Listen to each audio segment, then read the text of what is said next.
Ya, dia masuk ke perusahaan saya, memohon-mohon sampai nangis. Demi Allah saya berani bersumpah. Mohon-mohon Pak, saya pengen kerja Pak. Di sini saya nyari-nyari kerja susah. Akhirnya saya terima di posisi marketing. Saya sebagai manajer marketing waktu itu, belum jadi ownernya High Five, belum. Di mana sih rasa syukurnya? Di mana sih ucapan berterima kasihnya kepada orang yang sudah membimbing, mengarahkan?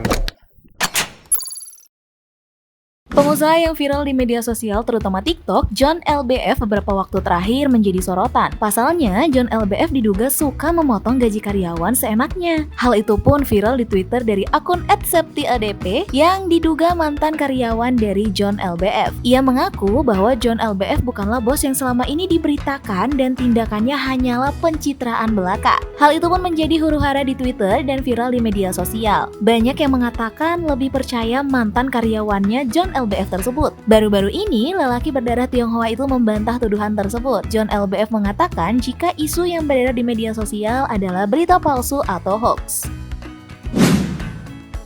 Saudari SDP ini, mantan karyawan saya itu, ya itu saya jujur agak menyayangkan banget sih, karena saya masih ingat betul saudari SDP itu masuk di High Five itu, di perusahaan saya itu. Waktu itu saya masih karyawan, Mas. Saya masih marketing tahun 2020 ya. Kalau saya nggak salah ingat itu antara bulan September atau Oktober lah ya, 2020 itu. Ya, dia masuk ke perusahaan saya, memohon-mohon sampai nangis. Demi Allah saya berani bersumpah. Mohon-mohon Pak, saya pengen kerja Pak. Di sini saya nyari-nyari kerja susah. Akhirnya saya terima di posisi marketing. Saya sebagai manajer marketing waktu itu, belum jadi ownernya High Five, belum. Nah, ketika dia terima sebagai marketing, saya lihat ini anak introvert gitu, kurang jago berkomunikasi. Saya yang dampingi dia, Mas. Bahkan saya arahkan dia untuk cari prospek, saya ajarin dia cari prospek di LinkedIn. Nggak lama, 3-4 hari saya ajarin, dia langsung closing virtual office 2 unit di dapat prospeknya dari LinkedIn. Terus berjalannya waktu, saya bimbing. Memang ya selama ini hubungan saya sama dia baik-baik saja gitu loh selama dia bekerja.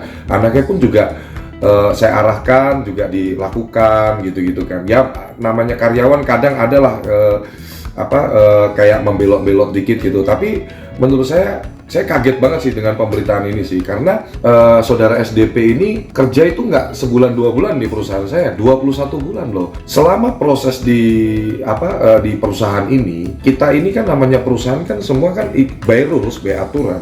Nggak bisa kita semena-mena, ada data-datanya semua. Bahkan ketika klien itu komplain atas servisnya saudara SDP, terus hubungi ke saya, hubungi ke partner saya, ya kita kasih teguran pun juga nggak main-main pecat karyawan. Ini ada buktinya nih. Pernah kita kasih surat peringatan pertama, ya ada tanda tangannya dia langsung ini, ya. Jadi perusahaan ini pun ya meskipun saya nggak ada pengalaman bisnismen, tapi kan saya kan orang suka belajar, cari-cari info ya, bagaimana sih mengelola bisnis dan lain-lain, ikutin aturan yang ada dan lain-lain itu. Nah, di tanggal 27 Oktober 2022, kurang lebih 21 bulan beliau kerja.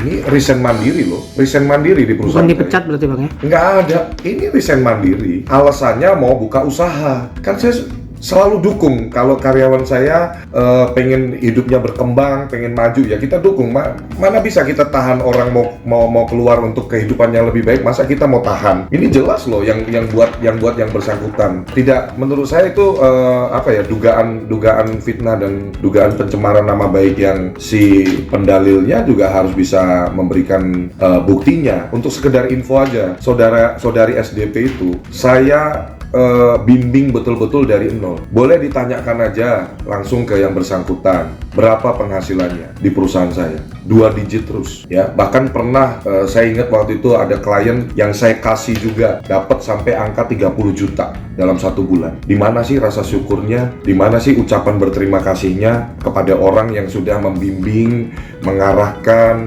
mengajari dia bagaimana ilmu marketing ya. Saya dari karyawan, dia saksi. Saudari SDP ini saksi hidup saya. Ini klarifikasi dari John LBF tentang gaji karyawannya 2 digit bahkan sampai 30 jutaan. Di Instagram John LBF sendiri disebutkan sekian belas juta, bisa naik bisa turun karena sistemnya komisi. Yang saya garis bawahi bukan itunya, tapi kalau di perusahaan sistem punishment and reward itu biasa. Kita nggak bisa mengharapkan reward saja tanpa punishment. Kalau kita salah ya dapat punishment. Kalau target tercapai, ya dapat reward. Itu biasa teman-teman. Apalagi sudah ada komitmen dari kedua belah pihak ya. Jadi saya nggak bela-bela John LBF gara-gara dia itu populer di TikTok atau apa, enggak. Fokus pada permasalahannya saja. Jangan mudah percaya lah berita-berita begini. Tahu juga chat-chat begitu tuh gampang banget dimanipulasi, dibuat-buat aja begitu. Kan yang kita tahu kan Bang John kan selalu berbagi entah bagaimana ceritanya chat itu bermula. Siapa tahu karyawannya sendiri yang salah. Janganlah begitu fitnah-fitnah. Bisa kena undang-undang loh guys. Bismillah, semoga ditransfer.